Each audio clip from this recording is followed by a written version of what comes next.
निरंजन पोद्दार जी भी हमारे साथ जुड़े हुए हैं। सर, एक सीधा देखिए, इसमें दो तीन तरह की चीजें चल रही हैं। एक पढ़ा लिखा तबका है, वो ये समझ रहा है कि जो चीजें हो रही हैं वो इंटरनेशनल स्थिति परिस्थितियों के कारण बन रहा है, भारत का इससे कोई लेना देना नहीं है। दूसरा तबका वो है जिसके जेब से पैसा जा रहा है तो परेशान है, और परेशान है तो तमाम परिस्थितियों को समझने के बाद भी बोलेगा यार सरकार फिर किस काम की अगर वो हमें रिलीफ ना दे पाए। एक वो तबका है। तीसरा तबका है जो राजनीति से जुड़ा हुआ है। येन केन प्रकारेण सत्ता पक्ष का बचाव करता है और विपक्ष येन केन प्रकारेण सत्ता पक्ष को घेरने की कोशिश करता है। आज आप सभी लोग किसी पॉलिटिकल पार्टी से जुड़े हुए नहीं हो, और हमने कोशिश की है कि आज एक, क्योंकि फिर पॉलिटिकल लोगों पे आता ना, तो फिर वो कोई 1900 नेहरू पे चला जाता, कोई फिर इंदिरा पे चला जाता, कोई राजीव पे चला जाता, तो कोई वाजपेयी जी पे चला जाता, कोई करगिल युद्ध पे चला जाता, कोई इराक युद्ध में चला जाता, तो मतलब नहीं बनता, वो डिरेल हो जाता है एक दूसरे पर, वो समझ आया होता है। मैं आपसे समझना चाहता हूं सर कि ये तो जितने हमें समझ है कि भारत के इर्द गिर्द जितने, विशेष तौर पर ये जो युद्ध हो रहा है इसका सबसे ज्यादा इंपैक्ट साउथ एशिया देशों पर, साउथ एशियन कंट्रीज पे सबसे ज्यादा है, और इसका सबसे ज्यादा प्रभाव पड़ा है। भारत भी उससे अछूता नहीं, लेकिन भारत ने पास ऑन नहीं किया है। ये भारत की अपनी ताकत है।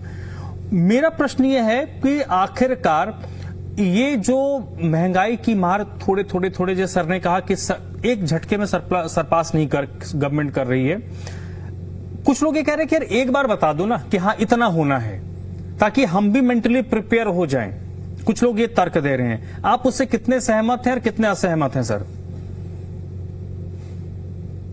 देखिए धर्मराज जी, आपने जो सवाल किया है मेरे हिसाब से बहुत बड़ा सवाल है, और इसके दो तीन पहलुओं के ऊपर मैं इसके अंदर दो तीन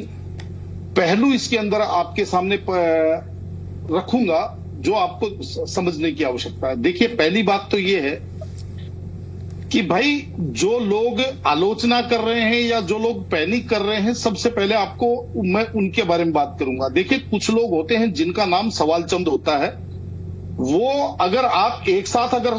रेट बढ़ा देंगे तो भी उनकी तरफ से सवाल आएगा, और अगर आप धीरे धीरे करके अगर बहुत वजन डाल रहे हैं तो उसके लिए भी आपके पास सवाल आएगा। बाकी वास्तविकता ये है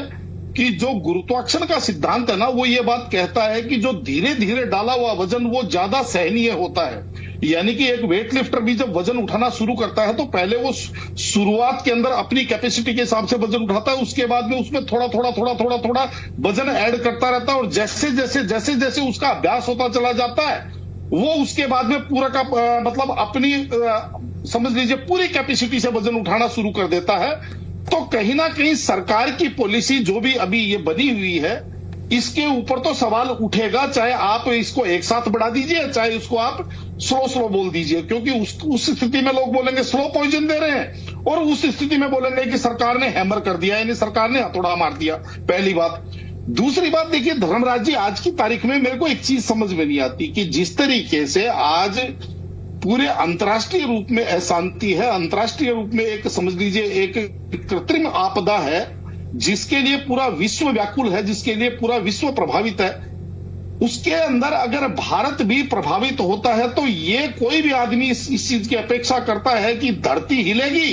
पूरी धरती के ऊपर भूकंप आएगा, लेकिन मेरे घर की जो जमीन है वो नहीं हिलनी चाहिए। तो मैं तो एक ही बात कहता हूं धर्मराज जी, या तो वो लोग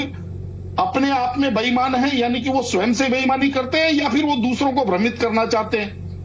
क्योंकि जब धरती हिलती है तो सभी का घर हिलता है, और उसके अंदर किसी का कम, किसी का ज्यादा, किसी का बड़ा भी नुकसान होता है, किसी की बिल्डिंगों में दरार भी आ जाती है।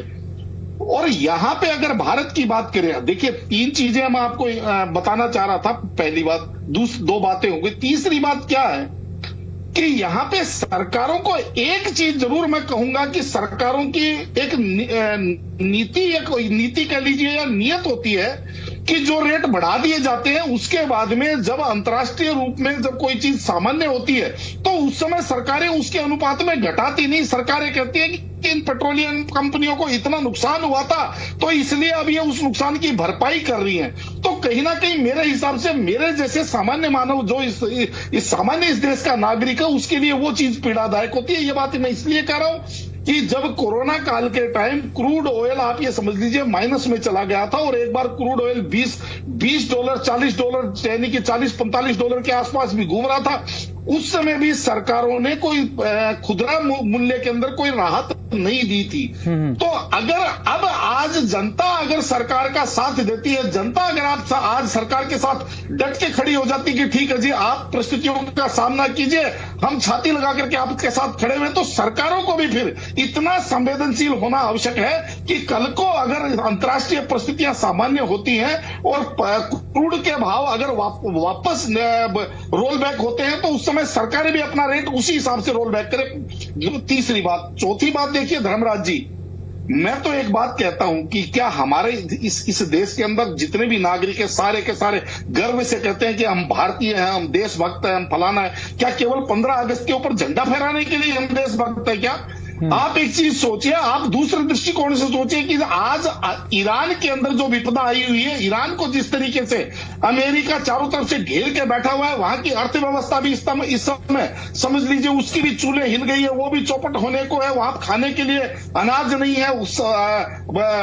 बाकी की चीजों की सप्लाई चेन बाधा हो रही है, उनका तेल वहां से जा नहीं रहा, तो वहां की जनता भी वहां के सरकार के साथ डट करके खड़ी हुई है, जहां भूखमरी का आलम बनने की स्थिति है। और दूसरी तरफ हमारे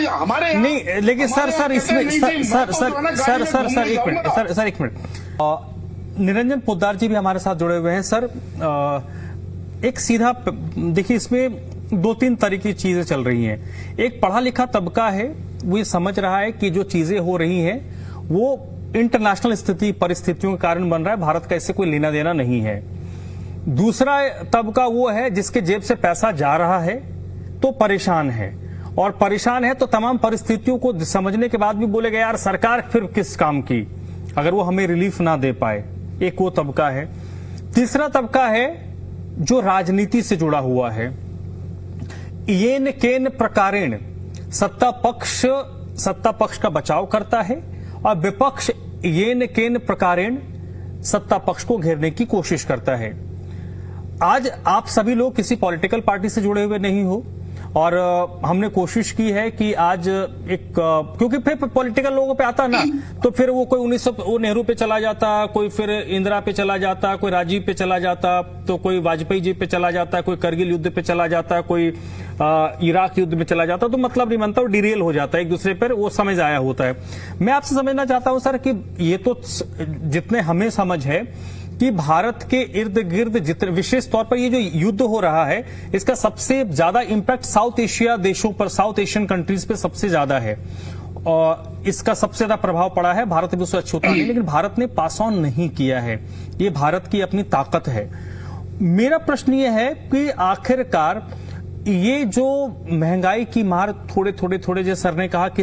एक झटके में सरपास नहीं गवर्नमेंट कर रही है, कुछ लोग ये कह रहे हैं कि यार एक बार बता दो ना कि हाँ इतना होना है, ताकि हम भी मेंटली प्रिपेयर हो जाएं। कुछ लोग ये तर्क दे रहे हैं, आप उससे कितने सहमत हैं और कितने असहमत हैं सर? देखिए धर्मराज जी, आपने जो सवाल किया है मेरे हिसाब से बहुत बड़ा सवाल है, और इसके 2-3 पहलुओं के ऊपर मैं इसके अंदर 2-3 पहलू इसके अंदर आपके सामने रखूंगा जो आपको समझने की आवश्यकता है। देखिए पहली बात तो ये है कि भाई जो लोग आलोचना कर रहे हैं या जो लोग पैनिक कर रहे हैं, सबसे पहले आपको मैं उनके बारे में बात करूंगा। देखिए कुछ लोग होते हैं जिनका नाम सवाल चंद होता है, वो अगर आप एक साथ अगर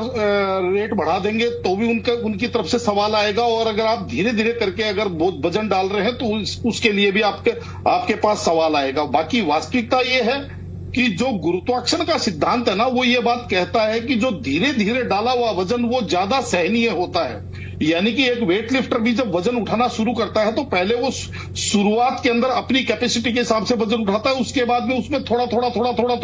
वजन ऐड करता रहता है, और जैसे जैसे उसका अभ्यास होता चला जाता है वो उसके बाद में पूरा का मतलब अपनी समझ लीजिए पूरी कैपेसिटी से वजन उठाना शुरू कर देता है। तो कहीं ना कहीं सरकार की पॉलिसी जो भी अभी ये बनी हुई है, इसके ऊपर तो सवाल उठेगा, चाहे आप इसको एक साथ बढ़ा दीजिए, चाहे इसको आप स्लो बोल दीजिए, क्योंकि उस स्थिति में लोग बोलेंगे स्लो पॉइजन दे रहे हैं, और उस स्थिति में बोलेंगे कि सरकार ने हैमर कर दिया, यानी सरकार ने हथौड़ा मार दिया। पहली बात। दूसरी बात, देखिए धर्मराज जी, आज की तारीख में मेरे को एक चीज समझ में नहीं आती कि जिस तरीके से आज पूरे अंतर्राष्ट्रीय रूप में अशांति है, अंतर्राष्ट्रीय रूप में एक समझ लीजिए एक कृत्रिम आपदा है, जिसके लिए पूरा विश्व व्याकुल है, जिसके लिए पूरा विश्व प्रभावित है, उसके अंदर अगर भारत भी प्रभावित होता है तो ये कोई भी आदमी इस चीज की अपेक्षा करता है कि धरती हिलेगी, पूरी धरती के ऊपर भूकंप आएगा, लेकिन मेरे घर की जो जमीन है वो नहीं हिलनी चाहिए। तो मैं तो एक ही बात कहता हूं धर्मराज जी, या तो वो लोग अपने आप में बेईमान हैं, यानी कि वो स्वयं से बेईमानी करते हैं, या फिर वो दूसरों को भ्रमित करना चाहते हैं। क्योंकि जब धरती हिलती है तो सभी का घर हिलता है, और उसके अंदर किसी का कम, किसी का ज्यादा, किसी का बड़ा भी नुकसान होता है, किसी की बिल्डिंगों में दरार भी आ जाती है। और यहां पे अगर भारत की बात करें, देखिए 3 चीजें मैं आपको बताना चाह रहा था। पहली बात, 2 बातें होंगी। तीसरी बात क्या है कि यहां पे सरकारों को एक चीज जरूर मैं कहूंगा कि सरकारों की एक नीति कह लीजिए या नियत होती है कि जो रेट बढ़ा दिए जाते हैं, उसके बाद में जब अंतर्राष्ट्रीय रूप में जब कोई चीज सामान्य होती है तो उस समय सरकारें उसके अनुपात में घटाती नहीं। सरकारें कहती है कि इन पेट्रोलियम कंपनियों को इतना नुकसान हुआ था तो इसलिए अब ये उस नुकसान की भरपाई कर रही हैं। तो कहीं ना कहीं मेरे हिसाब से मेरे जैसे सामान्य मानव जो इस सामान्य इस देश का नागरिक है, उसके लिए वो चीज पीड़ादायक होती है। ये बात मैं इसलिए कह रहा हूं कि जब कोरोना काल के टाइम क्रूड ऑयल आप ये समझ लीजिए माइनस में चला गया था, और एक बार क्रूड ऑयल $20 $40 यानी कि $40-45 के आसपास भी घूम रहा था, उस समय भी सरकारों ने कोई खुदरा मूल्य के अंदर कोई राहत नहीं दी थी। तो अगर अब आज जनता अगर सरकार का साथ देती है, जनता अगर आप आज सरकार के साथ डट के खड़ी हो जाती कि ठीक है जी, आप परिस्थितियों का सामना कीजिए, हम छाती लगा करके आपके साथ खड़े हुए, तो सरकारों को भी फिर इतना संवेदनशील होना आवश्यक है कि कल को अगर अंतर्राष्ट्रीय परिस्थितियां सामान्य होती हैं और क्रूड के भाव अगर वापस रोल बैक होते हैं, तो उस समय सरकारें भी अपना रेट उसी हिसाब से रोल बैक करें। तीसरी बात। चौथी बात, देखिए धर्मराज जी, मैं तो एक बात कहता हूं कि क्या हमारे इस देश के अंदर जितने भी नागरिक हैं, सारे के सारे गर्व से कहते हैं कि हम भारतीय हैं, हम देशभक्त हैं, हम फलाना है। क्या केवल 15 अगस्त के ऊपर झंडा फहराने के लिए हम देशभक्त है क्या? आप एक चीज सोचिए, आप दूसरे दृष्टिकोण से सोचिए कि आज ईरान के अंदर जो विपदा आई हुई है, ईरान को जिस तरीके से अमेरिका चारों तरफ से घेर के बैठा हुआ है, वहां की अर्थव्यवस्था भी इस समय समझ लीजिए उसकी भी चूल्हे हिल गई है, वो भी चौपट होने को है। वहां खाने के लिए अनाज नहीं है, बाकी की चीजों की सप्लाई चेन बाधा हो रही है, उनका तेल वहां से जा नहीं रहा। तो वहां की जनता भी वहां के सरकार के साथ डट करके खड़ी हुई है, जहां भूखमरी का आलम बनने की स्थिति है। और दूसरी तरफ हमारे नहीं, लेकिन सर एक मिनट, देशभक्ति दिखाना चाहिए, आपकी बातों को मैं खारिज नहीं कर रहा, लेकिन पब्लिक ही देशभक्ति की, जैसे आपने जो बात कहा ना, आपके बातों में ही ये जवाब है। जैसे आपने कहा कि कोविड के दौर में जब प्रति बैरल पेट्रोलियम प्रोडक्ट्स के रेट गिरे, तब तो सरकार ने खूब माल कूटा, पैसे खूब कमाए ना भारत सरकार और पेट्रोलियम कंपनियों ने। तो अब, और सबसे बड़ा संशय यह है ना कि लोगों को पता है कि अगर पेट्रोल डीजल 110-115 रुपया हो जाएगा तो भाई ये 115 से फिर ये 90 नहीं होने वाला।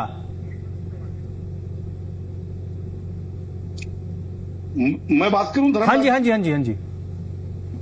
हाँ, देखिए इस मामले में मेरा कहना यह है कि आज की तारीख में मेरा दायित्व यह बनता है कि मैं सरकार के हर फैसले के साथ खड़ा हूं, कि ना कि मैं मेरी सरकार को दबाव में लाऊं, क्योंकि मेरी सरकार इस समय